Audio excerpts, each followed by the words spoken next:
you expect from officials? Tell me, during a game and so on and so forth, how do you expect to be handled by officials? Because I figured, why should I give my 2 cents on it right now? Because I don't know what you expect as coaches. And some of the things that I found out were very similar to what we as officials expect of ourselves. Some others I learned. And I want to go over a couple of those things. And if you have something to add here, after I go over a couple of things, I want your hand up, because you know why? I'm talking to officials this afternoon who are going to be officiating your games this year. And if there's something I miss or something that you feel that is important for me to pass on in order for the relationship to become better and to understand each other, I think it's important that you let me know. But the expectations that the coaches had, first couple things, like I said, the first couple things totally agree on. It's something that we expect of ourselves. Number one, the appearance of an official. The appearance. A lot of things go into the appearance. If the official's fit, that he looks like he can get up and down the floor, she looks like she can get up and down the floor. And I'm sure you agree that's important, because your people are pretty quick going up and down that floor. The appearance also has to do with the uniform, because I truly believe in life, and officiating and coaching and so on. This is just life. We're a microcosm of life. That's all it is.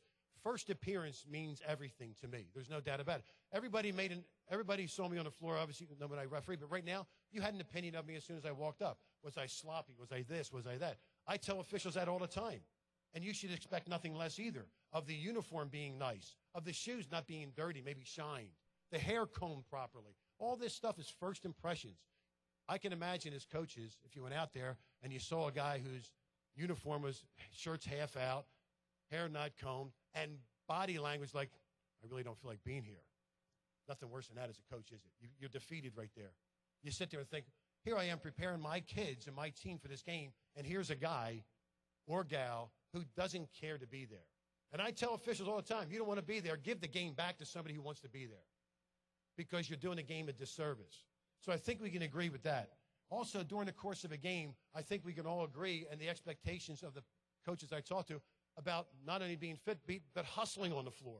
You can be fit and be lazy guy just walking up and down the floor. I'll never forget, I'm watching my nephew in a 5th and 6th grade game 3-4 years ago. And I remember I started out working 5th and 6th grade boys and girls. And I worked 3, 4, 5 games a day. And I ran up and down the floor. And these guys were literally walking up the floor. I was embarrassed. I had to leave, because I'm a referee. That's a reflection on me. It's just like if a coach, like a Bobby Knight, throws a chair and all, well, that's a reflection on you. And you don't want that behavior. I don't like that behavior. So hustle is so important to I know, all of you coaches, because it helps you get in a position to hopefully make the right call. Are we going to get it right all the time? Heck, no, we're not. There's no doubt. But if you hustle and get in position, I don't think there's much that coaches can say, except I disagree with your judgment on that call. Because if somebody is running up and down the floor and doing the best they can, what else can you ask of them? Okay, so they're wrong. Well, I'm sure coaches are wrong too, once in a while. But the other thing, too, is to know the rules. I'm sure you expect them to know the rules. You know your X's and O's? Well, the X's and O's of officials are rules.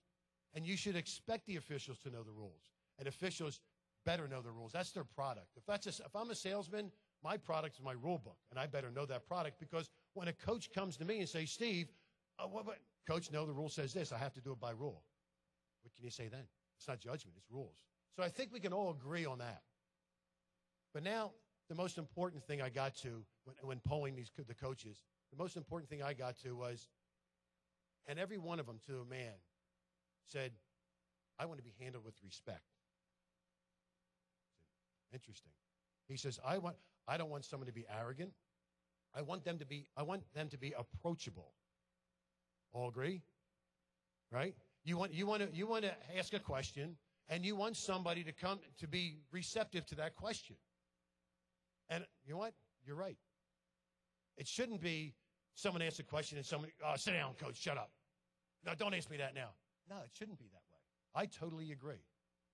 And I emphasize that more and more when I talk to officials. Make sure you are approachable. Be respectful. Because you know what it's all about? It's all about treating people the way you want to be treated. And if somebody treats me in a professional manner, they deserve that respect and that courtesy to be respected also.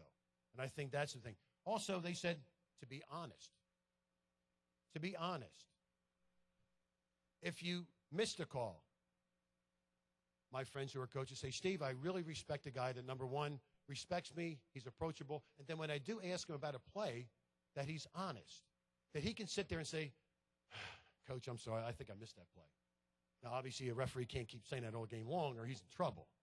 There's no doubt about it. Even though you might think he's missing it all day long, he's going to be in trouble if he keeps saying it. But to be honest, to say, Coach, this is how I saw it. This is the angle that I had, and so on and so forth. To be honest with that. And also, one of the last things that they said was to be consistent. Now, to me, it's really funny. To me, as an official, has a broad meaning for me. I hear it all the time. Ref, be consistent. A lot of times I think, and I'm joking here, of course, when I say it means be consistent means called for your team. Is that what that means? But you know what? I'm serious on this one, too. If somebody can help me out with this, in your opinion, and this is strictly your opinion because I really think it's important, can somebody here define, in your opinion, what consistency would be? Because I think it's important that we all know from a coach's point of view what consistency is. Yes? Testing.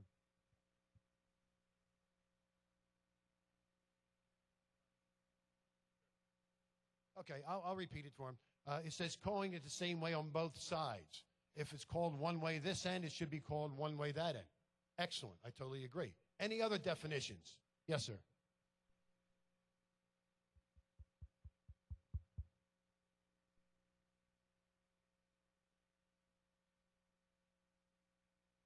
Perfect. Now, the answer was calling it the same way throughout the whole game.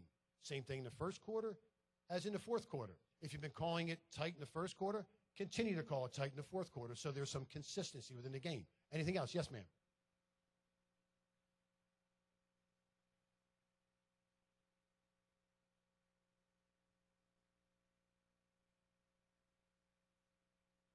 Yeah, same measurement, engage the same measurement of how you have violations or penalties and all. And they're all, you know what?